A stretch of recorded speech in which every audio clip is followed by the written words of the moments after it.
Hi ಎಲ್ಲರಿಗೂ ನಮಸ್ಕಾರ. Welcome back to my channel. ಇವತ್ತಿನ ವಿಡಿಯೋದಲ್ಲಿ ಅಂದಿನ ಮುಕ್ತ ಸ್ನೇಹ ಇಂದಿನ ಬ್ಯುಸಿ ಲೈಫ್ ಬಗ್ಗೆ ನಿಮ್ಮ ಜೊತೆ ಶೇರ್ ಮಾಡ್ತಾ ಇದ್ದೀನಿ. ಹೌದು ಫ್ರೆಂಡ್ಸ್, ಬದುಕಿನ ಓಟದಲ್ಲಿ ದಿನಗಳು ಕಳೀತಾ ಹೋದಂತೆ ನಾವು ಕೂಡ ಬೆಳೀತಾ ಇದ್ದೇವೆ ಅಂತ ಅಂದ್ಕೊಳ್ತೀವಿ.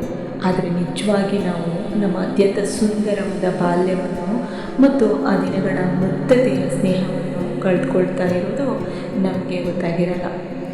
ಆಗಿನ ಕಾಲದ ಕೃಷ್ಣ ಕುಚೇಲ, ಕರ್ಣ, ದುರ್ಯೋಧನರ ಕಥೆಗಳಲ್ಲಿ ಓದಿದ ಪವಿತ್ರ ಸ್ನೇಹದ ಬಾಂಧವ್ಯ ಬರೀ ಕತೆಗಷ್ಟೇ ಸೀಮಿತವಲ್ಲ ಫ್ರೆಂಡ್ಸ್.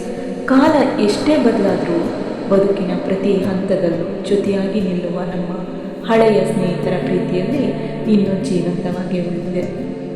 ಇವತ್ತು ನಾನು ಯಾವುದೇ ಕತೆ ಹೇಳೋಕ್ಕೆ ಬಂದಿಲ್ಲ ಫ್ರೆಂಡ್ಸ್, ಜಸ್ಟ್ ನಮ್ಮ ಹಳೆ ಕಾಲದ ಆ ಸುಂದರ ದಿನಗಳನ್ನು ನೆನಪು ಮಾಡ್ತಾ ಇದ್ದೀನಿ ಅಷ್ಟೇ. ನೆನಪಿದೆಯಾ ಫ್ರೆಂಡ್ಸ್, ಆ ದಿನಗಳಲ್ಲಿ ನಮಗೆ ಇನ್ಸ್ಟಾಗ್ರಾಮ್ ಇರಲಿಲ್ಲ, ವಾಟ್ಸಪ್ ಇರಲಿಲ್ಲ, ಫ್ರೆಂಡ್ಶಿಪ್ ಡೇ ಬಂದರೆ ಸ್ಟೇಟಸ್ ಹಾಕೋಕ್ಕೆ ಒಂದು ಸ್ಮಾರ್ಟ್ಫೋನ್ ಕೂಡ ಇರಲಿಲ್ಲ. ಮೊಬೈಲ್ಗಳು ನಮ್ಮ ಕೈಗೆ ಬಂದ ಮೇಲೆ ಮನುಷ್ಯನ ಹೃದಯಗಳು ದೂರ ಬಂದುಬಿಟ್ಟಿದೆ ಫ್ರೆಂಡ್ಸ್. ಬಿಸಿ ಇದ್ದೇನೆ ಅನ್ನೋ ಒಂದೇ ಒಂದು ಪದಗಳಿಂದ ನಾವೆಲ್ಲರೂ ದೂರವಾಗಿಬಿಟ್ಟಿದ್ದೀವಿ.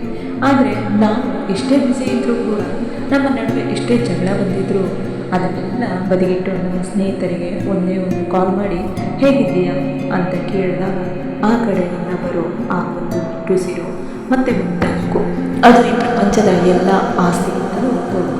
ಹೌದು ಫ್ರೆಂಡ್ಸ್, ಈ ಜೀವನ ಅನ್ನೋ ಸುಂದರ ಪಯಣದಲ್ಲಿ ಎಷ್ಟೋ ಜನ ಸಿಗ್ತಾರೆ, ಎಷ್ಟೋ ಜನ ಹೋಗ್ತಾರೆ. ಆದರೆ ಪ್ರತಿಯೊಬ್ಬರಿಗೂ ಅವರ ಲೈಫ್ನಲ್ಲಿ ಒಬ್ಬ ಸ್ಪೆಷಲ್ ಫ್ರೆಂಡ್ ಇದ್ದೇ ಇರ್ತಾರೆ. ನಿಮಗೂ ಆ ಥರ ಫ್ರೆಂಡ್ ಇದ್ದರೆ ಅವರಿಗೆ ತಪ್ಪದೆ ವಿಶ್ ಮಾಡಿ. ನಿಮ್ಮ ಜೀವನದಲ್ಲಿ ಮರೆಯಲಾಗದ ಅತ್ಯುತ್ತಮ ಗೆಳೆಯ ಅಥವಾ ಗೆಳತಿ ಯಾರು ಅಂತ ಕಮೆಂಟ್ ಮಾಡಿ ಫ್ರೆಂಡ್ಸ್. ಈ ವಿಡಿಯೋ ಇಷ್ಟ ಆದರೆ ಲೈಕ್ ಮಾಡಿ, ಶೇರ್ ಮಾಡಿ ಹಾಗೂ ಸಬ್ಸ್ಕ್ರೈಬ್ ಮಾಡಿ. Thank you.